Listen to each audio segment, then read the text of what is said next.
You have a ton of respect in the community. You know, I know you probably don't want to hear this, but you've been called a legend.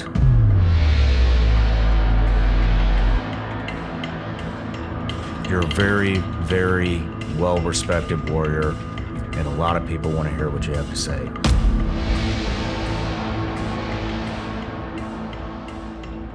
You get married, you go to war, you get killed, and then you're this big hero, you know, and everybody loves you, you know? That's how I saw life. Especially with the guys that are putting you through, I mean, the Mogadishu guys, Tom Stadley and his boys. And then knowing they know more than anybody else what you're about to walk into. I just watched how these guys work downrange. They were wizards, man. I mean, those had to be some hard men to please. They were super tough at upholding the standard. They were special forces soldiers by, with, and through, and like they could mobilize a battalion at their whim. You know what I mean? Like wizards.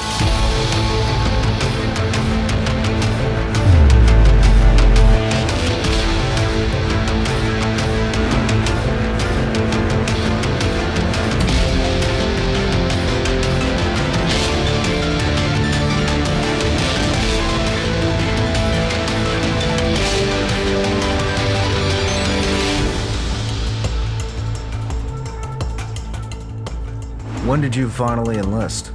My uncle and my grandfather, being the big influencers that they were both enlisted guys.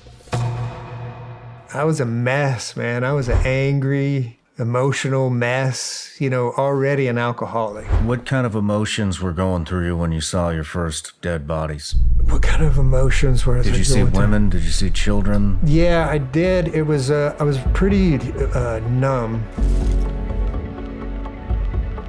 Because I was pretty emotionally overwhelmed.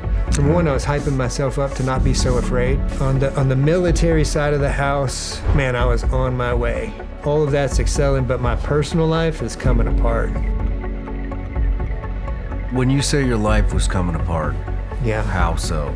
I've experienced war. I've gotten even more harder and more angrier and more violent. The only people that I'm comfortable with is guys that I went to war with.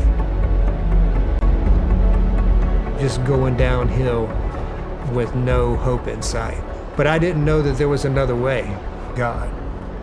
Which that was a different subject too, because I hated God.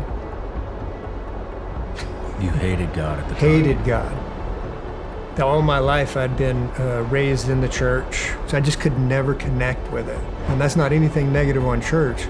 That was just where I was. I could never relate or understand to the God that they were talking about, how they were talking about him. Where's the extra guilt coming from?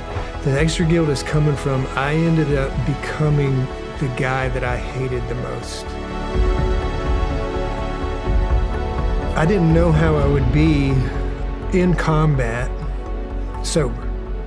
Let's talk about the first one where you engaged somebody. Okay. Let's go right there. Where are you? Through signal intelligence, they found out that they were loaded for bear, had bombs, had weaponry, and they were going to conduct attacks on Americans. Our job was to go in on helos and then ground assault. You know, his intel, you don't know if it's 100%, you know, but got an idea what he's doing. Then he gets everything that he needs out of the way, and then he picks up a PKM. Whenever I started shooting him, and it was clear as day for me as far as every dot, I knew where every single round was landed.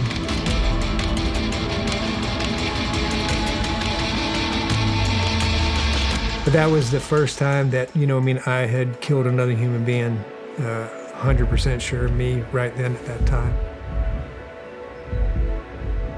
Throughout our interview so far, you've talked a lot about God. You've talked a lot about being merciful. It sounds like you have been almost concerned that it would go out of control. That you were gonna embrace this rage. And it didn't, I mean, so how did it feel the first time?